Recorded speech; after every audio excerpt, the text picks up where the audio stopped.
Dipersembahkan oleh, didukung oleh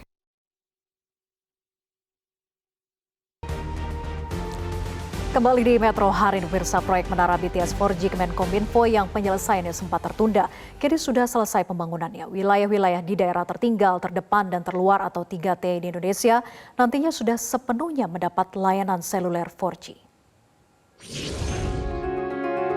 Menteri Komunikasi dan Informatika atau Menkominfo Budi Ari Setiadi menegaskan bahwa pembangunan proyek Menara Base Transceiver Station atau BTS 4G yang sebelumnya tertunda karena tersandung persoalan hukum, kini pembangunannya telah selesai dikerjakan dan tinggal menantikan peresmiannya oleh Presiden Joko Widodo.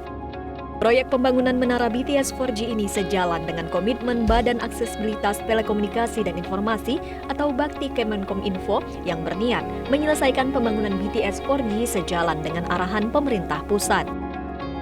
Menanggapi kondisi lokasi BTS 4G yang sempat tak bisa dibangun karena adanya kendala situasi geografis dan keamanan yang tidak mendukung, Menkominfo menyebut akan mencari solusi teknologinya seperti penggunaan satelit atau teknologi lainnya yang mendukung. Seperti diketahui, program pembangunan Menara BTS 4G ini berjalan mengikuti arahan Presiden Joko Widodo sebagai salah satu upaya pemerintah melakukan pemerataan infrastruktur. Secara khusus untuk menyelesaikan target yang telah ditetapkan bersama Satgas Bakti Kominfo untuk BTS 4G, pembiayaan pembangunannya berasal dari dana anggaran pendapatan dan belanja negara atau APBN berupa rupiah murni, serta pendapatan negara bukan pajak atau PNBP yang dikelola oleh Kementerian Kominfo. Kemenkominfo juga melanjutkan kontrak kerjasama dengan mitra-mitra terdahulunya untuk operasional BTS 4G di daerah tertinggal, terdepan, dan terluar atau 3T. Hal ini dilakukan sebagai upaya pemerataan infrastruktur digital nasional. Pembangunan Menara BTS 4G juga sebagai upaya nyata Kemenkominfo guna memenuhi komitmen menghadirkan layanan seluler 4G bagi masyarakat di daerah 3T secara bertahap. Tercatat ada 5.618 titik yang telah ditargetkan untuk proyek BTS 4G Bakti Kominfo dan kini telah dinyatakan selesai pembangunannya. Dari Jakarta, Tim Liputan Metro TV. Pemirsa, Kementerian Komunikasi dan Informatika melanjutkan pembangunan layanan BTS 4G untuk daerah 3T, tertinggal, terdepan, dan terluar. Hal ini sejalan dengan arahan Presiden Joko Widodo untuk menuntaskan proyek strategis nasional BTS 4G. Kita akan bahas lebih lanjut bersama Menkominfo Budi Ari Setiadi. Selamat sore Pak Budi. Selamat sore. Baik, Pak Budi, salah satu yang menjadi pesan Presiden Joko Widodo saat melantik Pak Budi sebagai Menkominfo adalah menyelesaikan proyek BTS 4G. Nah, dalam sejumlah kesempatan, Anda menyatakan pekerjaan proyek strategis ini dikebut pengerjaannya dengan membentuk Satgas Percepatan. Nah, bahkan Anda menargetkan proyek BTS rampung tahun ini. Pertanyaannya, apakah perkembangan penyelesaian proyek BTS 4G sudah selesai sampai dengan saat ini?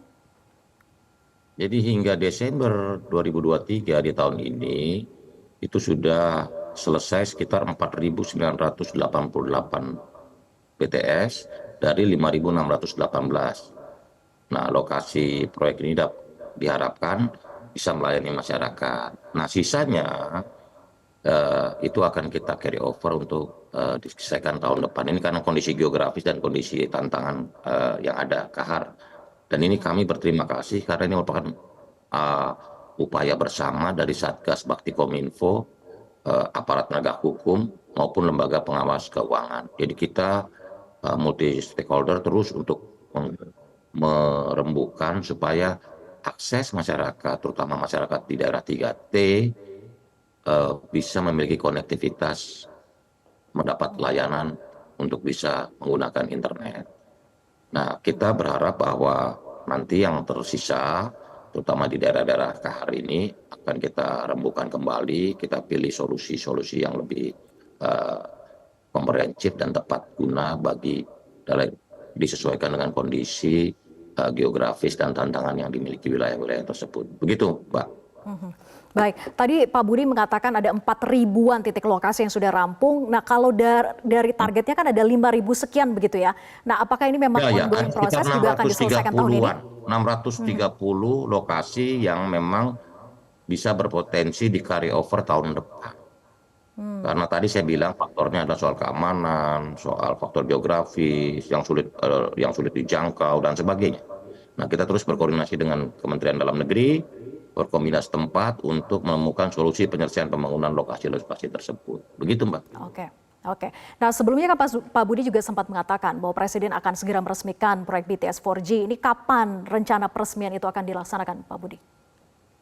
Kami sudah berkomunikasi dengan Pak Presiden, kan tapi Pak Presiden jadwalnya luar biasa sibuk ya. Ini kan baru pulang dari Jepang juga.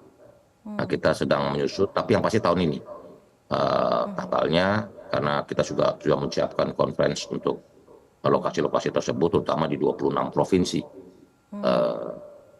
Nanti Pak Presiden bisa melakukan peresmian beroperasinya BTS 4G Bakti Kominfo. Begitu. Oke. Nah, karena ini memang Masih perintah beliau. menyesuaikan jadwal Presiden begitu ya, tapi tetap sesuai target tahun ini. Proyek begitu. Bakti, ya harus tahun ini. Harus tahun ini, Harus karena tahun ini. Pak Presiden menekankan kepada saya, memerintahkan kepada saya untuk tahun ini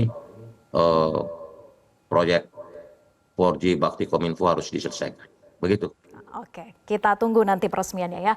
Nah, kemudian Pak Budi, bagaimana dengan wilayah-wilayah yang sempat tadi juga disinggung terkendala masalah geografis dan keamanan?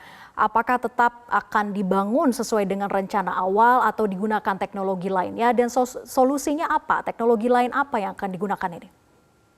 Begini, untuk lokasi dengan tantangan keamanan diperlukan pendekatan yang agak berbeda. Kami aktif melakukan dialog dengan masyarakat dan aparat setempat yang mendorong diskusi bahwa pembangunan proyek lokasi BTS 4G dilakukan untuk kemajuan bangsa, kebaikan bersama, dan juga untuk kepentingan masyarakat itu sendiri. Karena semakin masyarakat terkoneksi, ini kan bisa berhubungan baik dengan dunia luar, dan suatu wilayah ketika memiliki akses konektivitas, dia akan berpotensi untuk memajukan wilayahnya. Ya. Nah, untuk pemanfaatan teknologi lain, misalnya jaringan non-terestrial atau super Wi-Fi, yang jangkauannya bisa mencapai 200 meter, dapat menjadi solusi pada lokasi yang sulit dilakukan, bisa juga dilakukan dengan mobilitas material BTS.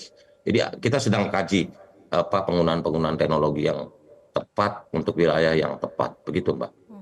Sudah mengkaji teknologi apa untuk solusinya begitu ya. Karena begini, nah, kemudian Indonesia ini kan Indonesia ini kan negara luas Mbak. Jadi satu pendekatan teknologi bisa berjalan dengan baik di satu lokasi, tapi di lokasi lain harus ada strategi-strategi dan pilihan teknologi yang tepat. Ya, butuh penyesuaian dan kami begitu ya. akan segera menemukan solusinya untuk penggunaan teknologi yang tepat untuk di daerah-daerah yang memiliki geografis yang menantang begitu ya. Misalnya pegunungan, penduduknya jarang, itu kan perlu pendekatan dan sentuhan-sentuhan dan approach atau cara-cara baru yang tidak standar atau tidak sama dengan yang digunakan di daerah-daerah yang penduduknya agak padat begitu loh, daerahnya bisa dijangkau. Ini kan daerahnya di atas gunung, kita kesananya sulit, itu bisa dibayangkan kan, sehingga perlu pilihan-pilihan teknologi yang tepat begitu Mbak. Oke, yang juga tidak kalah penting Pak Menteri, ini kan jelang ya 1 atau 2 minggu begitulah ya jelang peresmian dari proyek BTS 4G ini. Apakah masyarakat yang berada di kawasan 3T tertinggal, terdepan dan terluar itu sudah teredukasi dan memahami betul manfaat langsung dari layanan sinyal site BTS agar penggunaannya ini optimal, bahkan bisa misalnya dari sisi menghidupkan ekonomi rakyat? Justru itu, jadi infrastruktur digital ini kan merupakan prasyarat untuk terciptanya atau terwujudnya transformasi digital di Indonesia. Karena infrastruktur digital ini memungkinkan seluruh warga bangsa, masyarakat ini bisa memiliki akses ke dalam ekosistem digital yang semakin hari semakin cepat. Karena digitalisasi ini kan keniscayaan yang juga memerlukan daya dukung berupa infrastruktur digital atau akses konektivitas, juga membutuhkan skilling atau upskilling sumber daya manusia, dan juga bagaimana akses atau ekosistem digital ini mampu menggerakkan roda perekonomian atau memiliki daya ungkit bagi perkembangan dan pertumbuhan serta kemajuan masyarakat. Begitu Mbak. Baik.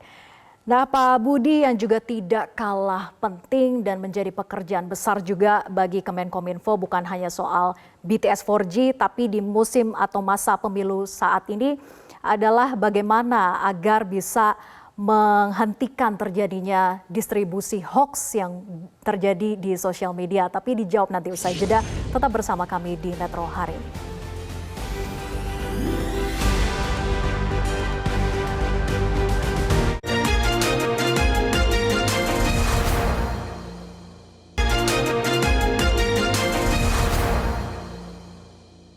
Dipersembahkan oleh,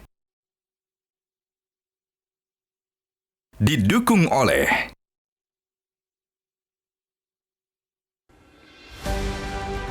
Kita lanjutkan perbincangan bersama Menkominfo Budi Aris Setiadi. Pak Budi, bagaimana sebetulnya manajemen informasi di masa kampanye pemilu ini yang sudah dilakukan oleh Menkominfo, khususnya terkait dengan serangan cyber dan juga membanjirnya hoax di sosial media? Ya, bahwa manajemen informasi khususnya mengenai pemilu ini kan menjadi tanggung jawab kami dan juga penyelenggara pemilu. Kami dari Kementerian Kominfo memang bertanggung jawab terhadap bagaimana narasi pemilu damai 2024 bisa kita wujudkan di masyarakat.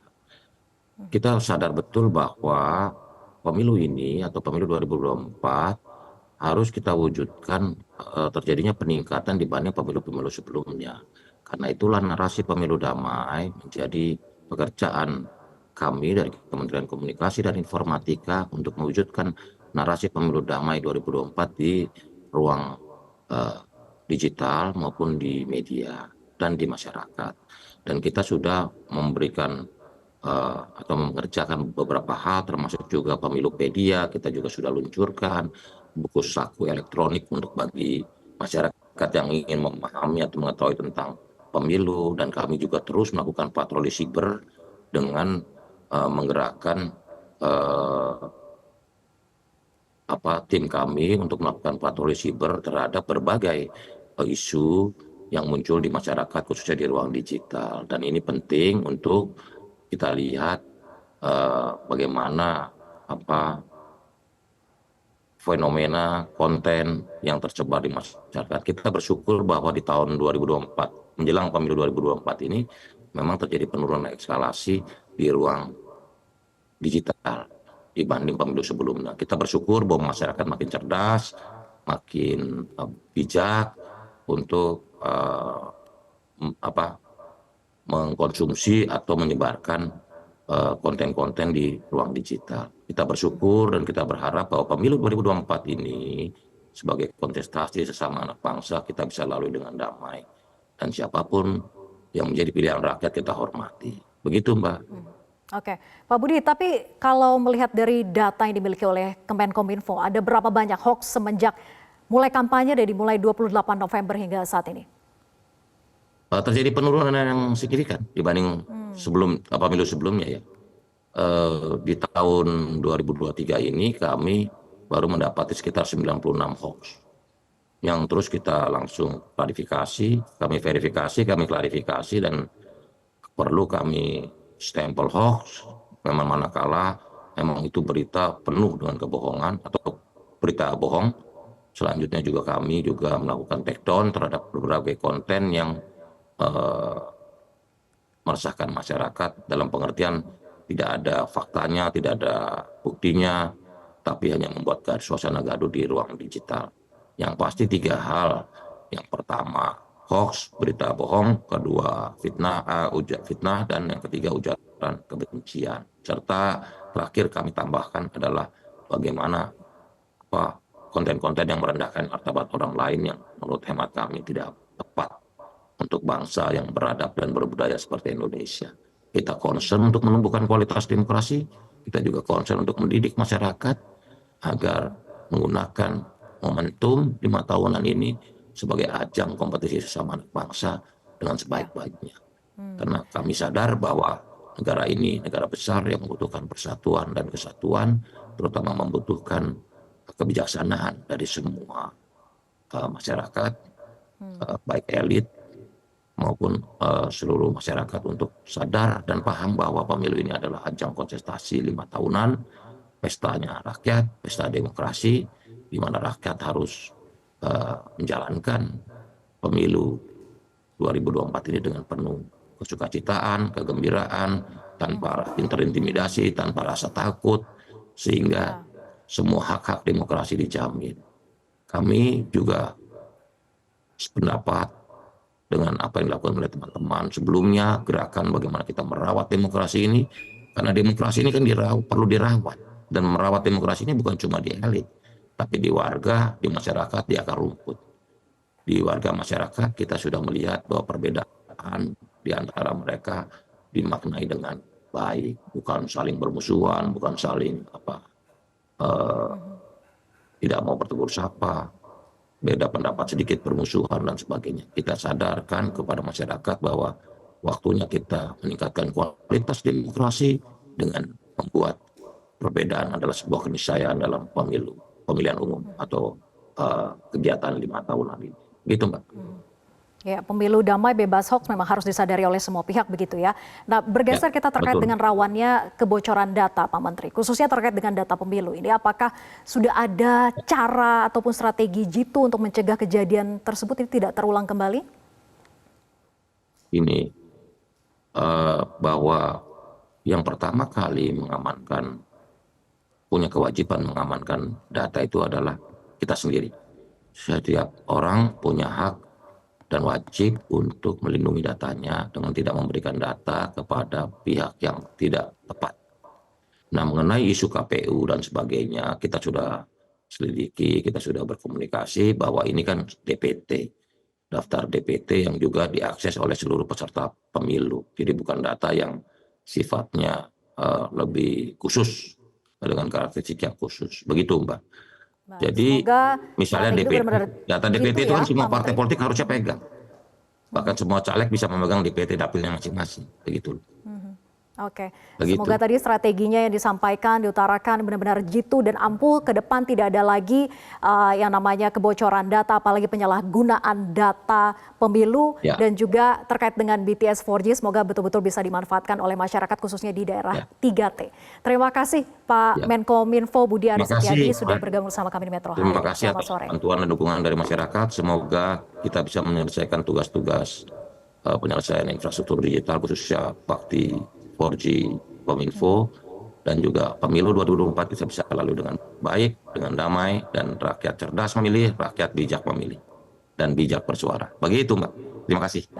Baik, terima kasih Pak Budi Aris Setiadi sekali lagi. Jelajahi cara baru mendapatkan informasi. Download Metro TV Extend sekarang.